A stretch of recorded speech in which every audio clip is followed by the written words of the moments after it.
Hello everyone, स्वागत है आप सबका करंट अफेयर्स विद नम्रता में। मैं हूं नम्रता और आज है 22 अगस्त 2026।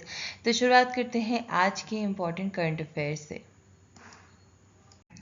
आज का पहला टॉपिक है एल नीनो 2026 के बेहद शक्तिशाली होने का अनुमान है।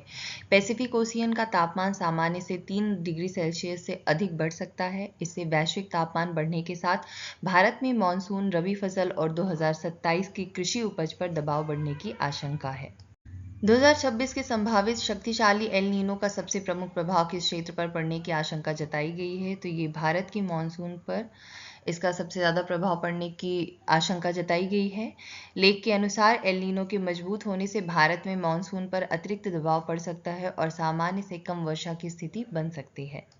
एल नीनो की वजह से 2027 को लेकर कौन सी महत्वपूर्ण संभावना जताई गई है? तो ये है 2027 सबसे गर्म वर्ष का रिकॉर्ड बना सकता है।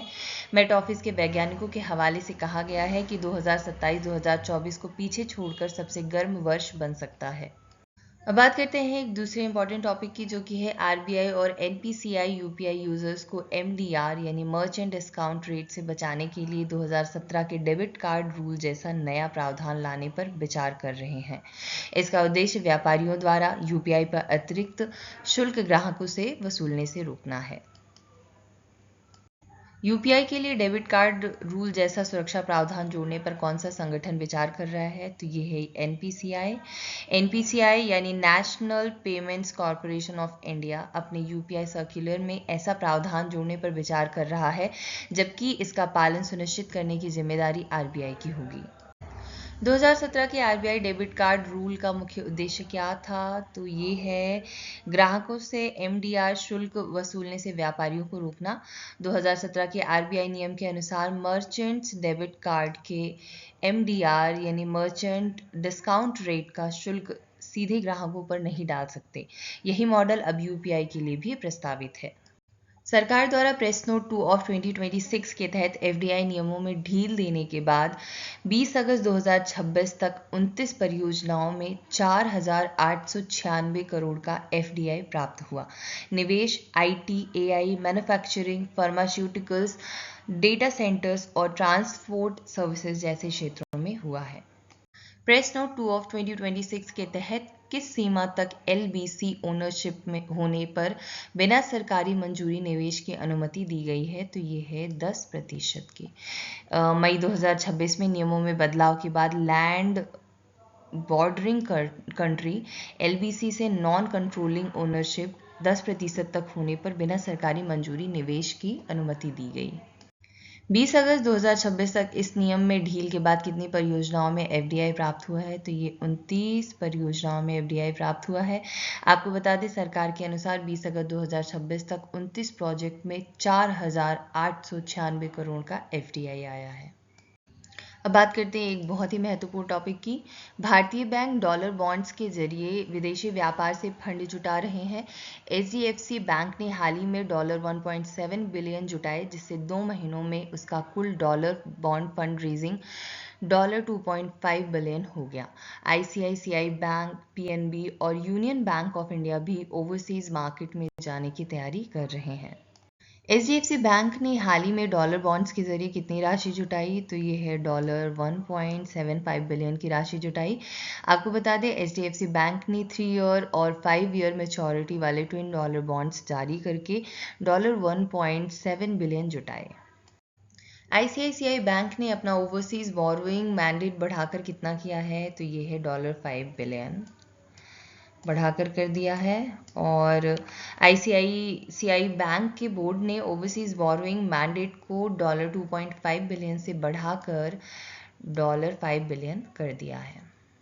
आरबीआई की USD INR forex swap facility ने 21 अगस्त 2026 तक डॉलर 72.85 बिलियन का कुल इनफ्लो आकर्षित किया।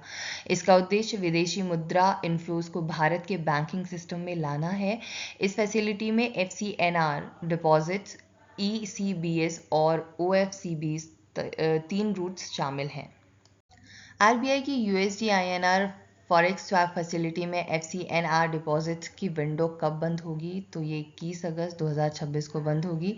आपको बता दें, एफसीएनआर डिपॉजिट्स के लिए फैसिलिटी की विंडो 31 अगस्त 2026 तक है, जबकि ECBs और OFCBs के लिए एलिजिबिलिटी 31 दिसंबर 2026 तक जारी रहेगी। RBI की इस फॉरेक्स स्वैप फैसिलिटी में कुल कितने रूट्स के माध्यम से फॉरेन करेंसी इनफ्लोज चैनल किए गए? तो ये कुल 3 रूट से फैसिलिटी में 3 रूट्स हैं, FCNR deposit, external commercial borrowings और ओवरसीज फॉरेन करेंसी बोरोइंग्स। अब बात करते हैं एक और इम्पॉर्टेंट टॉपिक की, जो कि है अमेरिका ने कनाडा से आने वाले करीब $20 बिलियन के सामान पर 25% टैरिफ लगाया है। इसके जवाब में कनाडा के PM मार्क कार्ने ने सामान दर से रिटेलिएटरी टैरिफ्स लगाने की बात कही है। इससे दोनों देशों के बीच ट्रेड टेंशन्स बढ़ गई है। अमेरिका द्वारा लगाए गए 50% टैरिफ से प्रभावित कैनेडियन गुड्स का अनुमानित मूल्य कितना है? तो ये है $20 बिलियन। नए 50% टैरिफ्स कनाडा से अमेरिका आने वाले लगभग $20 बिलियन मूल्य के गुड्स पर लागू हुए हैं। कनाडा के प्रधानमंत्री मार्क कार्ने ने अमेरिकी टैरिफ्स के जवाब में क्या कदम उठाने की घोषणा की है? तो ये है dollar to dollar retaliatory tariffs. Mark Carney ने कहा कि कनाडा डॉलर फॉर डॉलर अमेरिकी टैरिफ्स का जवाब देगा, ताकि कैनेडियन वर्कर्स और बिजनेसेस की रक्षा की जा सके। नीरज चोपड़ा ने लॉर्ड्स डायमंड लीग में 88.05 मीटर का सीजन बेस्ट थ्रो करते हुए रजत पदक जीता। इस प्रदर्शन से वह डायमंड लीग स्टैंडिंग्स में 7वें से 5वें स्थान पर पहुंच गए और फाइनल के टॉप 6 क्वालिफिकेशन जोन में आ गए। लॉर्ड्स डायमंड लीग में नीरज चोपड़ा से कितने सेंटीमीटर आगे रहकर रुमेश पथिराज ने जीत हासिल की? तो ये है 9 सेंटीमीटर। पथिराज ने 88.14 मीटर थ्रो किया, जबकि नीरज ने 88.05 मीटर। दोनों के बीच अंतर 0.09 मीटर यानी 9 सेंटीमीटर का रहा।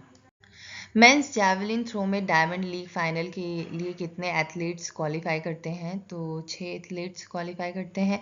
मेंस जैवलिन में सीजन स्टैंडिंग्स के top 6 throwers diamond league final के लिए क्वालिफाई करते हैं। नीरज अब 5वें स्थान पर हैं।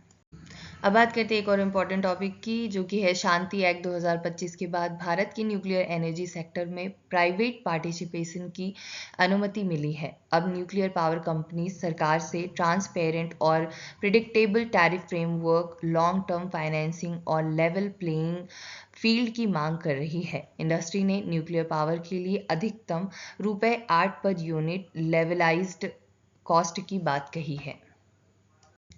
शांति एक्ट 2025 का पूरा नाम क्या है? तो इसका पूरा नाम है sustainable harnessing and advancement of nuclear energy for transforming India. Shanti का full form sustainable harnessing and advancement of nuclear energy for transforming India है। यह एक्ट न्यूक्लियर एनर्जी सेक्टर में प्राइवेट पार्टिसिपेशन का रास्ता खोलता है। NPCIL की इंडिजेनस न्यूक्लियर टेक्नोलॉजी से जनरेटेड इलेक्ट्रिसिटी का औसत टैरिफ लगभग कितना है? तो ये ₹4 पर यूनिट। आर्टिकल के अनुसार NPCIL की इंडिजेनस टेक्नोलॉजी का एवरेज टैरिफ लगभग ₹4 पर यूनिट है, जबकि फॉरेन टेक्नोलॉजी कंपैरेटिवली महंगी है। तो आज के बैंकिंग स्पेशल सेशन में बस इतना ही। अगर वीडियो पसंद आई हो तो प्लीज़ वीडियो को लाइक करें, शेयर करें, चैनल को सब्सक्राइब करें। मिलते हैं अगले वीडियो में कुछ और ऐसे महत्वपूर्ण क्वेश्चंस और टॉपिक्स के साथ। तब तक के लिए नमस्कार।